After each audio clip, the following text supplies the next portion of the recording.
আসসালামু আলাইকুম।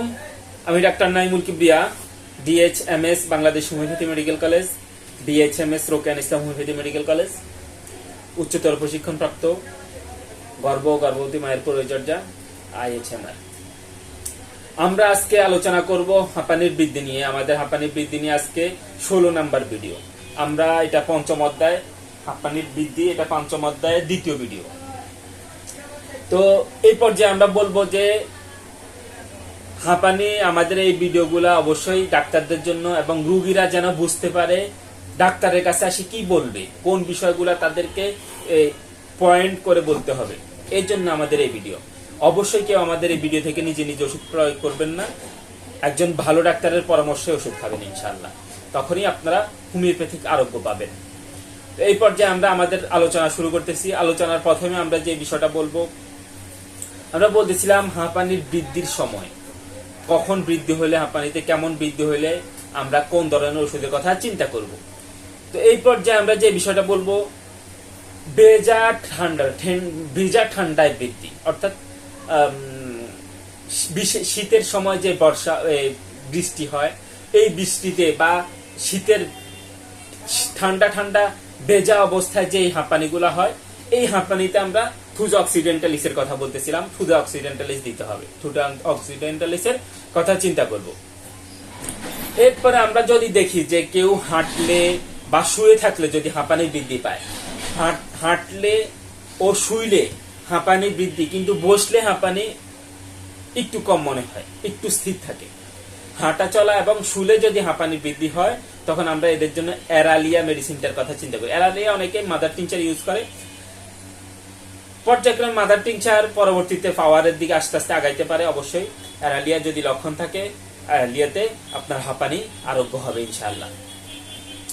এরপরে আমরা যে বিষয়টা দেখি সেটা হচ্ছে বর্ষার শেষে, শরৎকালে ব্যবসা গরম এবং রাতে ব্যবসা গরমে যাদের এই হাঁপানি বৃদ্ধি পায় এবং রাতে বৃদ্ধি পায়, রাতে এদের প্রচুর ঘাম এবং খুব পাখার বাতাস চায়, এরকম সিস্টেমের মধ্যে যাদের হাঁপানিটা বৃদ্ধি পায়, যারা এই ব্যবসা গরমের মধ্যে হাঁপানিতে কষ্ট পায় এবং গরমে অস্থির হয়, এদের জন্য আমরা এই সিস্টেমের জন্য আমরা কার্বোভেজ মেডিসিনটার কথা চিন্তা করব।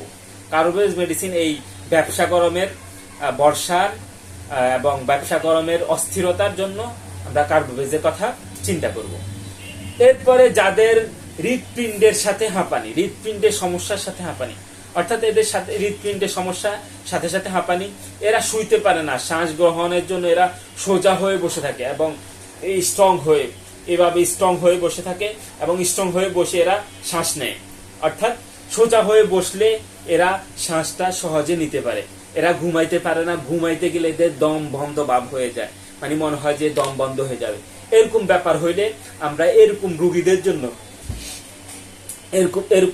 জন্য আমরা নেজা মেডিসিনটার কথা চিন্তা করব। নেজা হৃৎপিণ্ডের সমস্যা, সাথে সাথে ঘুমাইলে সমস্যা, ঘুমাইতে পারে না, শুইতে পারে না, এরা স্ট্রং হয়ে বসে শ্বাস নেওয়ার চেষ্টা করে, এদের জন্য আমরা নেজা মেডিসিনটার কথা চিন্তা করি।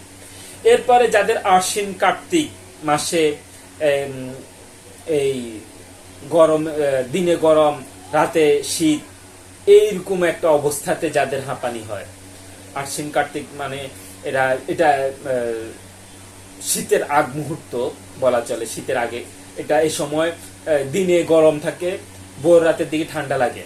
দিনে গরম হয়, অনেক সময় দেখা যায় যে রাতে পাখা চালায় শোয়, ভোর রাতের দিকে এরা কাঁথা কম্বল মুড়াই শুইতে হয়।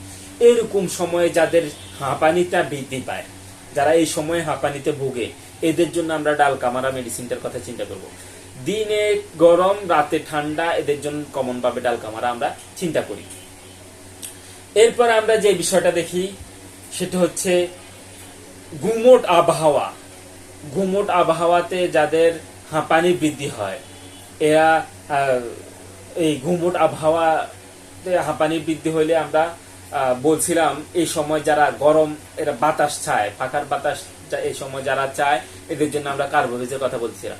কিন্তু যদি এমন হয় যে গুমোট আবহাওয়ায় হাঁপানি বৃদ্ধি, কিন্তু ফাঁকার বাতাস চায় না, এরা ফাঁকার বাতাস চায় না, কিন্তু এদের হাঁপানি বৃদ্ধি হয়, এরা এইখানে কষ্ট পায়, কিন্তু পাখার বাতাসের জন্য এদের খুব একটা আগ্রহ থাকে না।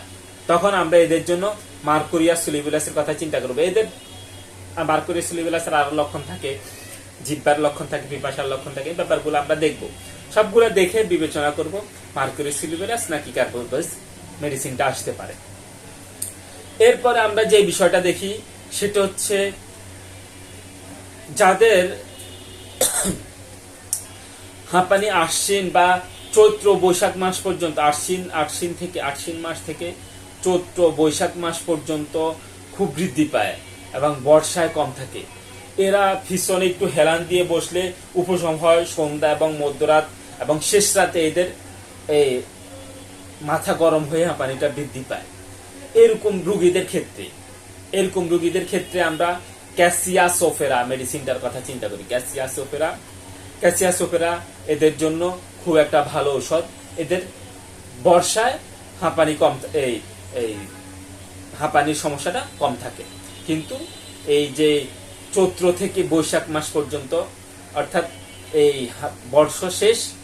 বর্ষা শেষ হইলে এদের হাঁপানি শুরু হইতে সারা শীতকাল এবং গ্রীষ্মকালের আগ পর্যন্ত প্রায় এদের হাঁপানি চলতে থাকে। গ্রীষ্মে যখন আস্তে আস্তে বর্ষা শুরু হইতে বর্ষা বৃষ্টি হয়, তখন আর এদের হাঁপানি আস্তে আস্তে কমা শুরু করে, বর্ষায় হাঁপানি থাকে না। এরকম লক্ষণে আমরা এদের জন্য ক্যাসিয়াসোফেরা মেডিসিনটার কথা চিন্তা করব। আমাদের 6 মিনিট হয়ে গেছে, আমরা আজকের মতো এখানেই বিদায় নিচ্ছি। পরবর্তী ভিডিওয়ে আমরা বাকি বিষয়গুলো আলোচনা করব। আজকের মতো এখানেই বিদায়। আসসালামু আলাইকুম ওয়া রাহমাতুল্লাহি ওয়া বারাকাতুহু।